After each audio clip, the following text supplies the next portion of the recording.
Hare Krishna. Jnanatimirabhasya Jnananjana Chakshur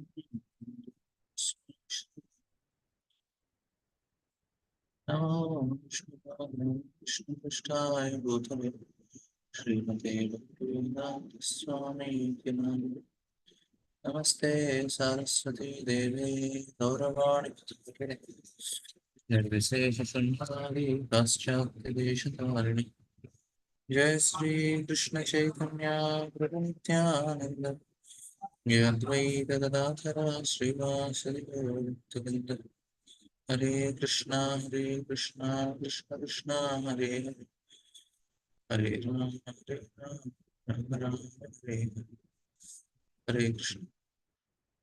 We'll continue our discussion on section. What Prabhupada says, try to understand.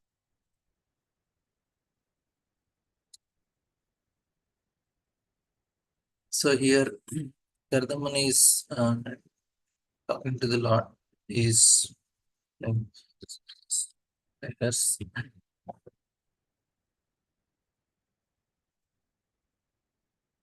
He says, however, persons who gave up stereotype worldly affairs and beastly followers of their affairs, who have taken shelter of the umbrella of your lotus feet by drinking the intoxicating nectar of your qualities and activities discussion with one another, can be free from the primary necessities of material body. This is a very important verse. We'll try to again go through this purport. After describing the necessities of married life, Kardamani asserts that marriage and other social affairs are stereotyped regulations for persons who are addicted to material sense enjoyment. The principles of animal life, eating, sleeping, mating, and defending, are actually necessities of body, but those who engage in transcendental Krishna consciousness give up all the stereotype activities of this material body and free from social conventions. This is very important. So basically, what is the difference between animal life? One of the differences, humans, na, they have a culture. They are supposed to follow certain cultural norms, follow certain culture because that will help them to grow in terms of consciousness. That is the main difference. We have to grow in our consciousness, which is not possible for animals. They just progress from one animal body to another animal body. They cannot jump from one species to another species. Very rarely it is possible. They can become devotees, but it is very, very rare. But humans, we have this special privilege given to change our consciousness. That is the most important difference. They don't have this option. Because we have this, we are given Shastra.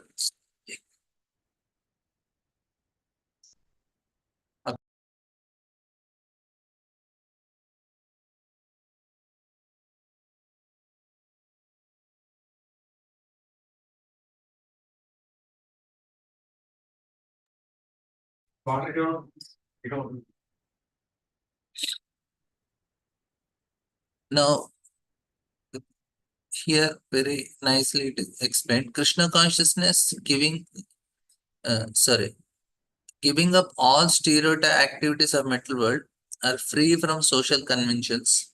Conditioned souls are under the spell of material energy or eternal time, past, present, future.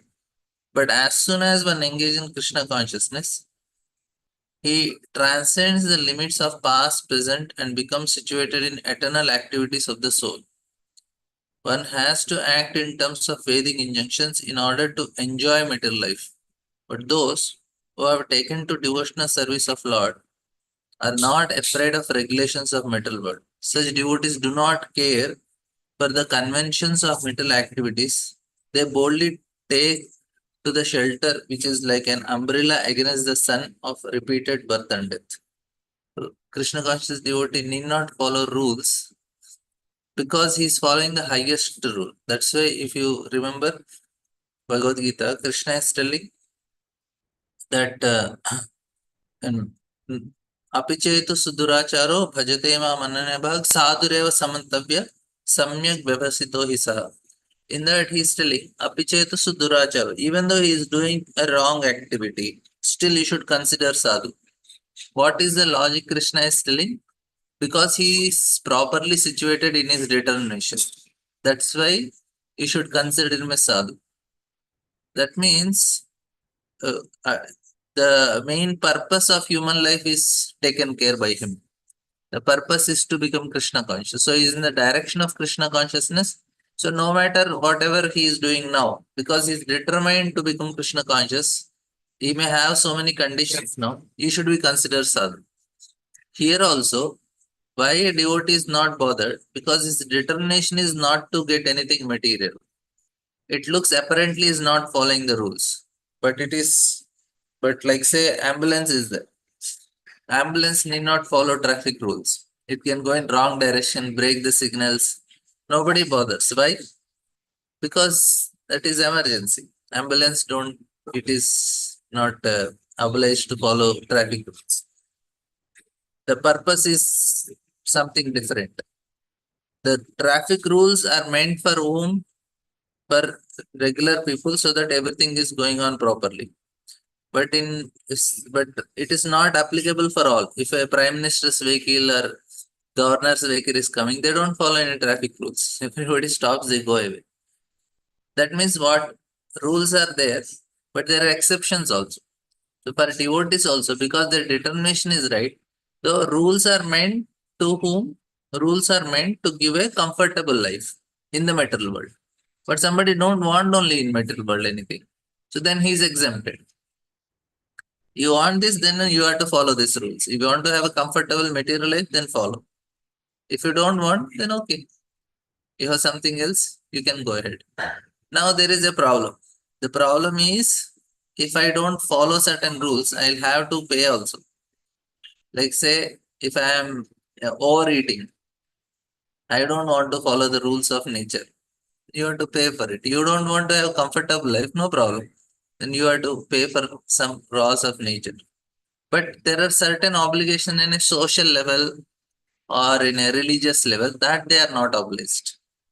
They say, no, I am having something else. The rules to make comfortable life, but you want something beyond, then you have to go ahead. So, constant transmigration of soul from one body to another is the cause of suffering in material existence. This conditioned life in material existence is called samsara. One may perform good work and take his birth in a very nice material condition. But the process under which the birth and death takes place is like a terrible fire. Samsara dava anada. The forest fire takes place automatically. The ranging forest can be extinguished only when there is a constant downpour of water from a cloud. The cloud is compared to the mercy of spiritual master. This is also explained. In order to find freedom from the stereotype conditional life of mental existence, one has to take to the lotus feet of Lord, not in the manner in which the impersonalists indulge, but in devotional service, chanting, hearing of activities. Only then can one be free from actions and reactions of mental existence. It is recommended here that one should give up the conditional life of this metal world and the association of so-called civilized human beings who are simply following in a polished way the same stereotype principles of eating. We don't want this stereotype of life. That's why we are working very hard in another direction. It is not going to happen freely. We have to resist so much of mental energy. That's why we need to surrender to spiritual master. Here sansara davanala, we need so much resistance. Say if somebody want to become prime minister of a country, can you imagine how much resistance he has to overcome to become there? Because so many people are opposing. If no 40% are agreeing, 60% are not agreeing. Say if you take the example of present government, say 40% of them they voted in his favor and he became prime minister. But 60% are against him. They didn't vote for him because there are so many other parties. Somebody got 20%, somebody got 30%, somebody got 40%. So whoever gets 40%, he will become prime minister. But there is 60% resistance for him. They don't want him. That means what? That there is a struggle to do anything in this material world. We have to resist. Now here also Maya is not going to live so easily. We have to make a resistance. We have to fight. And so much fight is there. To the and what is then how we fight? Can we fight with Maya? Mama Maya Duratya. We cannot fight. What we do? We surrender. We go to spiritual master, say, okay, you take care. And that's why guidance means there is humility. Who will take guidance? Who is humble, he takes guidance. He knows I cannot do my own. My intelligence is not sufficient to overcome this situation. What should I do? Take guidance. Like that. And next look says when the wheel, which has three naves, rotates around the axle of the impersonal Brahman, it has 13 spokes, 360 joints, 6 rims, and numberless leaves carved upon it. Though its revolution cuts short the lifespan of entire creation, this wheel of tremendous velocity cannot touch the lifespan of devotees of the Lord. We'll see what Prabhupada writes on this. The time factor cannot affect the span of life of the devotee. Why it is not affecting? Prabhupada says, in Bhagavad Gita it stated that a little execution of devotional service saves one from the greatest danger. The greatest danger is transmigration of soul from one body to another, and only devotional service of Lord can stop this process. It is stated in Vedic literature, Harim Vinana Mrityum Taranti. Without the mercy of Lord, we cannot stop the cycle of birth and death. The Bhagavad Gita is stated that only by understanding the transcendental nature of Lord and his activities, his appearance and disappearance can one stop the cycle of birth and death. Now, the main thing is time factor. It depends on, it is Lord only. Lord is coming as a time factor for non-devotees. Lord is personally coming for his devotees. So that's why he is not in the form of time. They become old. There is a time that is affecting the body, time that is affecting the mind. Mind also changes. But the soul, none of the living entities, the soul is affected by time. It's beyond the time. Soul is not of this metal. It is not material. And it is not affected by time. But this body and mind is affected by time, definitely. For devotees, mind is not affected. They continue to remember Krishna. That's why nothing can happen. Body may change, but mind is not affected. They are very peaceful. But materialistic people, mind gets affected. Why? Because they are attached to body. Say, if I am not attached to body, then the time factor is not much bothering me. Says, okay, whatever happens, I don't want anything to do with this material world. So then nobody affects. Like say, now there is a football match going on between two countries in America. Now somebody is watching in India. He's least bothered what is happening in that football match. But if it is happening between India and Pakistan, he's really bothered. That means when you are attached to something, then mind is affected. But if you are not attached, then it's not affected. And we are attached to Krishna, then I say, okay, time factor, whatever it does, it is not affecting. If I don't want what it is doing, then how it is affecting? Say some rules are made in some neighboring country of ours. How will it affect us? Least bothered what is happening to them because we are not concerned. Similarly, the time, one of the thing is, if it is not concerned to us, it will not affect. We are so much identifying with the body instead of identifying I am spirit soul. If we are so much identifying with the body, definitely we have. But I am servant of Krishna. Okay, whatever Krishna does, then Krishna will say, okay, no time factor for you. I am directly involved. This is one understanding. For many ways are there. Prabhupada says that the time factor is divided into many fractions of moments, hours, months, years, periods, and seasons, etc. All the divisions in this verse are determined according to the astronomical calculation of Vedic literature. The 6 seasons called Ritus. There is the period of 4 months called Chaturmas. 3 periods of 4 months complete 1 year. According to Vedic astronomical calculations, there are 13 months. The 13th month is called Adhikamas or Malamas and is added every third year. The time factor, however, cannot touch the lifespan of devotees. In another, it is said that when the sun rises and sets, it takes away the life of all living entity, but it cannot take away the life of those who are engaged in devotion. Ayur harati vaipumsam udhyam nastam cha nasotasya dekshanonaita uttama shloka vartaya, because they are engaged. Time is compared here to a big wheel which has 360 joints, 6 rims in the shape of seasons and numberless leaves in the shape of. It rotates on the eternal existence Brahman. My dear Lord, now Kardamani says, you alone create the universe. So personally of God, desiring to create this universe, you create them, maintain them, and again wind up by your own energies, which are under the control of your second energy called Yogamaya. Just as spider creates a cobweb by its own energy and again winds it up. So Brahma also gives this example. Now here Prabhupada writes, in this verse, two important words nullify the impersonalist theory that everything is God. Here Kardama says, O personality of Godhead, you are alone, but you have various energies. So we are always Achintya Veda Veda Tattva. So this philosophy should be very thoroughly understood by us. The example of the spider is very significant also. The spider is an individual living entity, and by its energy, it creates a cobweb and plays on it whenever it likes. It winds up the cobweb, thus ending the play. Now we may say, why so many times impersonal, impersonal, impersonal? Why so many times? What happens is, say, if go for skating. Skating, if ice is there, you cannot directly skate. Somebody should have already made the path for you. Then only will be able to skate. They already did it, and you can go in that path. But on the ice, we cannot create. It's very difficult. Similarly, by repeating what happens, our mind also creates a path. And then this is called sadhana. By repeating, then mind starts thinking in that direction only.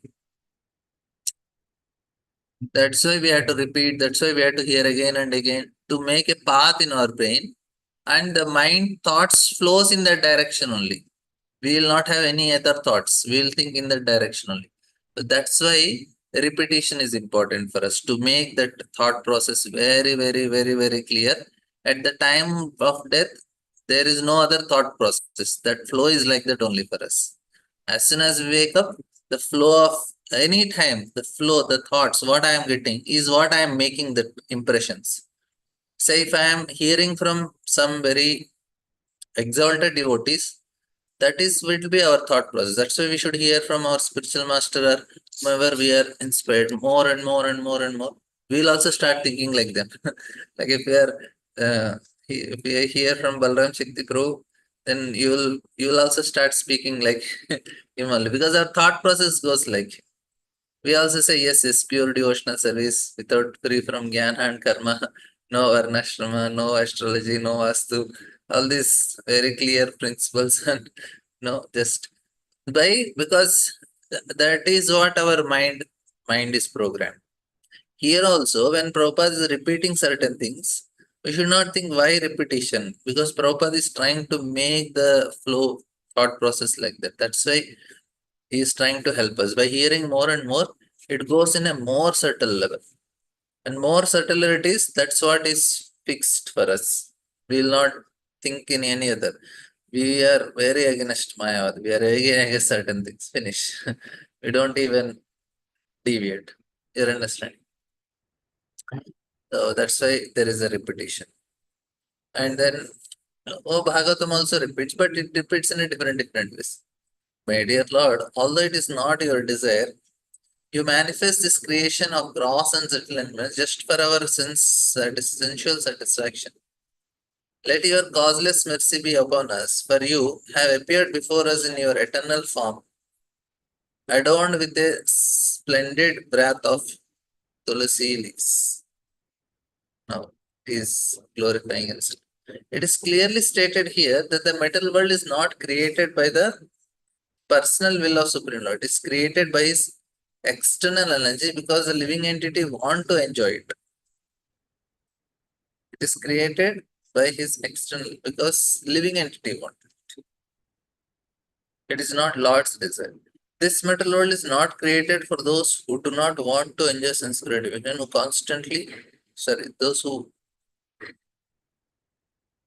uh, who constantly remain a transcendental. It is not created for not want. Transcendental loving service and who are eternally Krishna conscious. For them, the spiritual world is eternally existing and they enjoy there.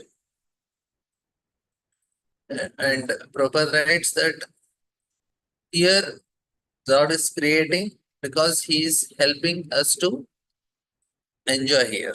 The Lord unwillingly creates this material world, but He descends to in His personal form or sends one of His reliable sons or servants or a reliable author like Vyasdev to give instructions. He himself also instructs in his speeches of Bhagavad Gita. This propaganda works goes on side by side with the creation to convince the misguided living entities who are rotting in this material world to come back to Him and surrender unto Him. Therefore, the last section of Bhagavad Gita is Sarva Dharman Parityajya Mamekam Sharanam Vraja. Radhaman says, I constantly offer my respectful obeisances unto your lotus feet, of which it is worthy to take shelter, because you shower all benedictions on the insignificant. To give all living entities detachment from fruitive activities by realizing you are expanded this material world by your own energy. Now here we look, oh, it's same only every time we hear. But Prabhupada has so many things to say. Point is, Prabhupada is not tired in repeating. Prabhupada repeats, you are not the body spirit, so n number of times. Why Prabhupada is not tired? Because it is spiritual. And Prabhupada knows this is very much needed for us to hear again and again, that we will one day realize that fact. That's the reason. Everyone, therefore, whether he desires material enjoyment, liberation, or transcendental loving service of Lord, should engage himself, offering obeisances unto the Supreme Lord, because the Lord can award everyone his desired benediction. Ye yataman prapadyante. Prabhupada says.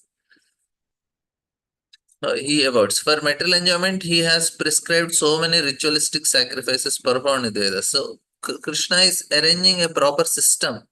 If I want to enjoy, I have to follow this system, and very perfect system. If now, even now, for us also it is applicable, not that in bygone ages. No, it is applicable now also. Even if I want to enjoy now, the system is very simple. Follow yajna. Do yajna, you will get. You want to enjoy, give charity. You will be able to enjoy in this world. You give proper charity to people, you will be able to enjoy. It is very much possible. For material enjoyment, he has prescribed so many ritualistic sacrificial performance in the Vedas, and thus people may take advantage of those instructions and enjoy material life in higher planets or in noble aristocratic families. These processes are mentioned in the Vedas, and one can take advantage of them. It is similar with those who want to be liberated from the material world. Unless one is disgusted with material enjoyment of this world, he cannot aspire for liberation. Liberation is for one who is disgusted with material enjoyment. Vedanta Sutra says, therefore, athato brahma jigyasa. That means first we should already have some understanding that this material world is a dangerous place. Then only we can start our spiritual life. Otherwise, it is not possible. Why people are not interested in spiritual life? Because they don't believe that this is a troublesome place. You say you are unhappy, most of the people don't accept it. They accept unhappy, they say we can make things better. That is not an impetus for them to take to spirituality only. You say, you are suffering so much, why don't you take spirituality? They say, no way. They will take some religious activity. They say do this puja to get out of suffering, that they are ready. Not spirituality. They say getting out of this world, no question. We can ask any number of people. Use they are taking religiosity. They go to temple, this puja, that puja, get rid of suffering. But they say, but why you want to be in this material world? We can go to spiritual world. That they say no. You can carry on. Just don't disturb me. I will try to figure out how I can enjoy. You give them a formula how to enjoy in this material world, they are more than happy to accept it. Basically, what the living entity is so much determined to enjoy in this material world. How much ever he is getting suffering, he don't want to, but she said, no way, I will not live. That means the first qualification that is needed, like Shankaracharya, they say that if anybody comes to him for for knowledge, he says first take sannyas and come. That means he should already be detached from this metal world. He says, I don't want hell with this world. Then you say, okay, very good, qualified, come. There should be some level of this understanding. I don't want this world. People, they commit suicide, but they're ready to commit suicide, but they're not ready to take to Krishna consciousness. See the unfortunate situation. Shamukund personally, many times I give example of falling into dry well. So one should come out. But then also some don't understand that example. Yeah, they don't understand. Not possible. We give so many, they are seeing in front of them, they themselves are suffering, they are seeing others people suffering, and they are struggling so much. Like I was meeting my friends, and everybody told, and everybody has a struggle story. Everybody has struggle, some problems is that.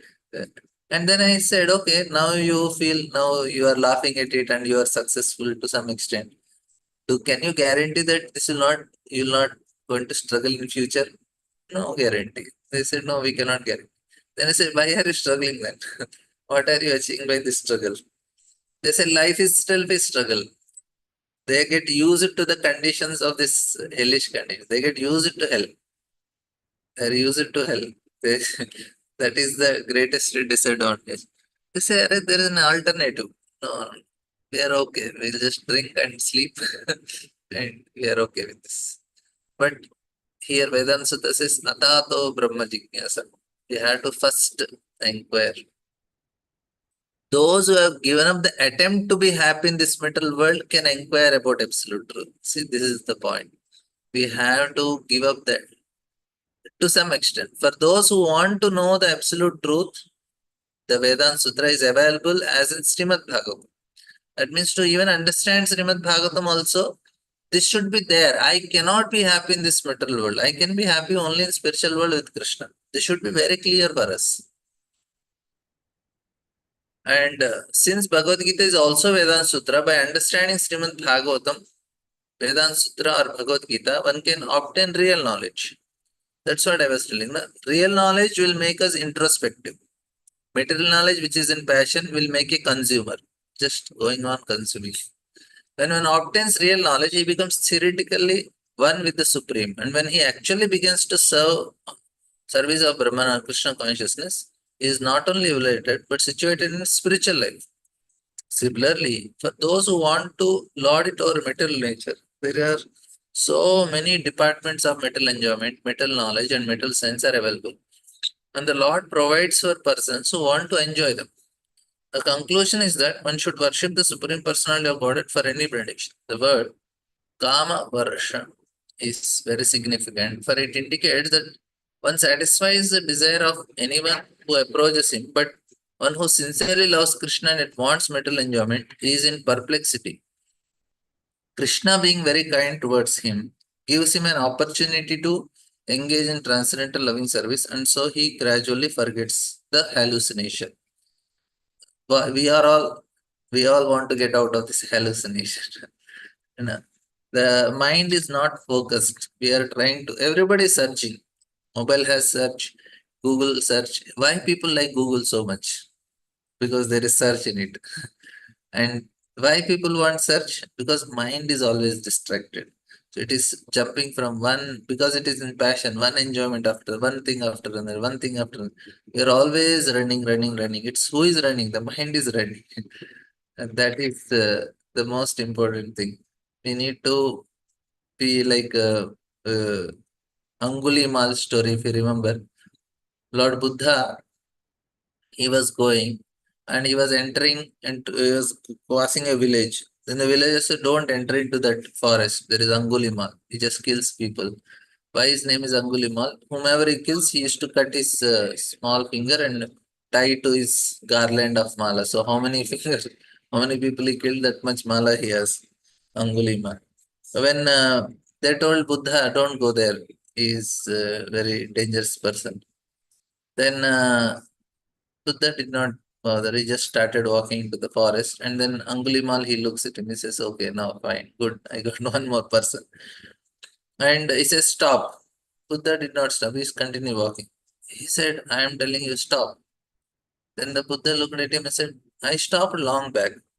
When are you going to stop? The way Buddha spoke and the way he's so calm, Angulimal thought, "Arey, I'm going to kill him, and he knows that I'm going to kill. But how can he be so peaceful? Buddha said, I already stopped. When are you going to stop? That means what? The stop is where? The stop is in the mind. The mind should stop rotating, running here, there, here, there. It should stop. And then Angulimal, he, he gets some inspiration, and he understood he's a saintly person. I should take some guidance. And then he gets free from all these conditionings by the mercy of Lord Buddha.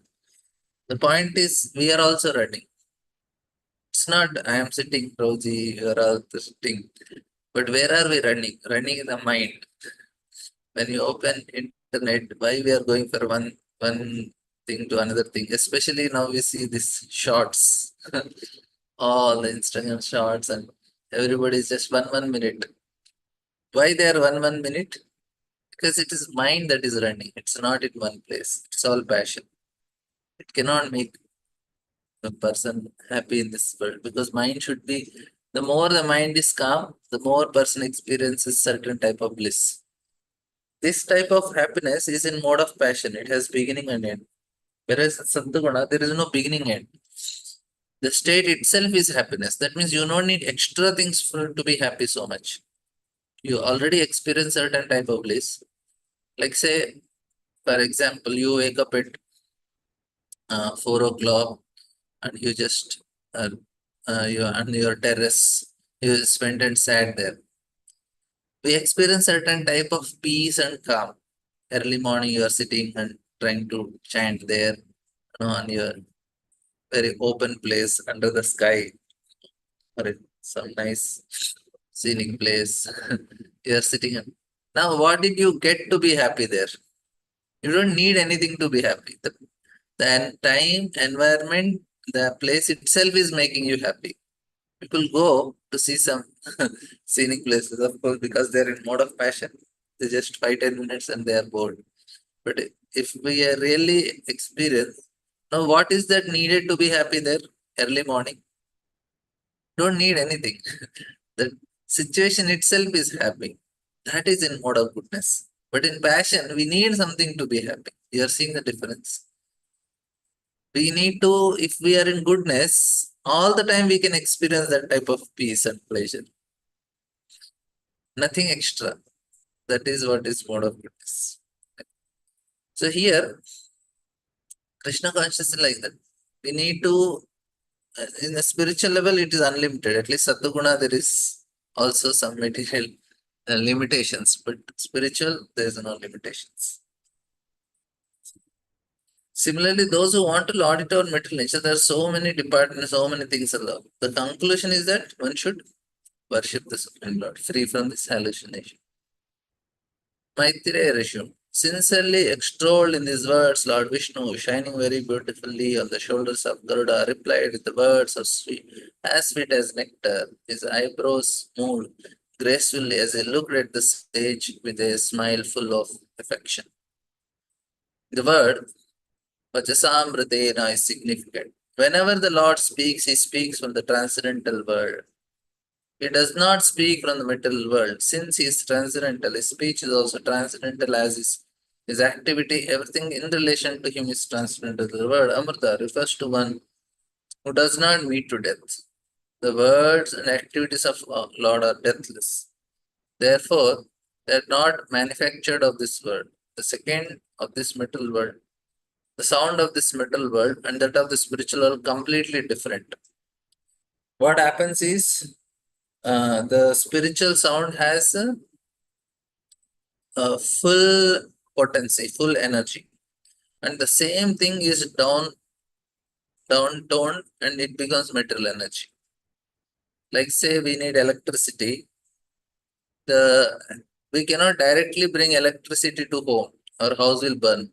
We need a transformers, what is step down transformer, step down transformer, step down. So from such heavy electricity which is produced in the power plant to come to our house, we need so many, what do you say, step down transformers. Like that, here also we see that uh, we need to understand that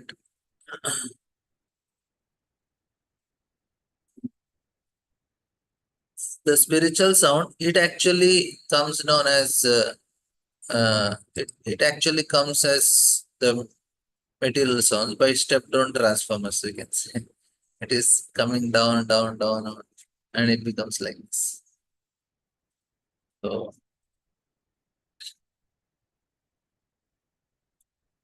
this tomorrow I will try to explain more on this, but I have some more things to, like how metal sound this is transformed. Same point only. It is even now the sound which we are seeing. It is a very low grade of material spiritual sound only. The sound of this material world and that of spiritual completely different. The sound of the spiritual world is nectarian and eternal, whereas the sound of this material world is hackneyed and subjected to end. The sound of the holy name, Hare Krishna, Hare Krishna, Krishna Krishna, Hare Hare, Hare Rama, Rama Rama, Hare Hare, everlastingly increases the enthusiasm of the chanter. If one repeats monotonous material words, he will feel exhausted. If he chants Hare Krishna 24 hours a day, he will never feel exhausted. Rather, he will feel encouraged to continue chanting more and more. And Lord replies to this Kardama, the word Vachisamritina is specifically mentioned since he speaks from the transcendental world. He replied in transcendental words, and when he speaks, his eyebrows moved with great affection. When a devotee praises the glories of Lord, Lord is very satisfied and he bestows his transcendental benediction upon the devotee without reservation because he is always causelessly merciful towards his devotees. I want to share some more things on the holy name. Tomorrow, I will discuss some important points on the. Any questions, comments? Will end here. Thank you all very much. Mantra Srimad Bhagavatam ki jai. Srila Prabhupada. Hare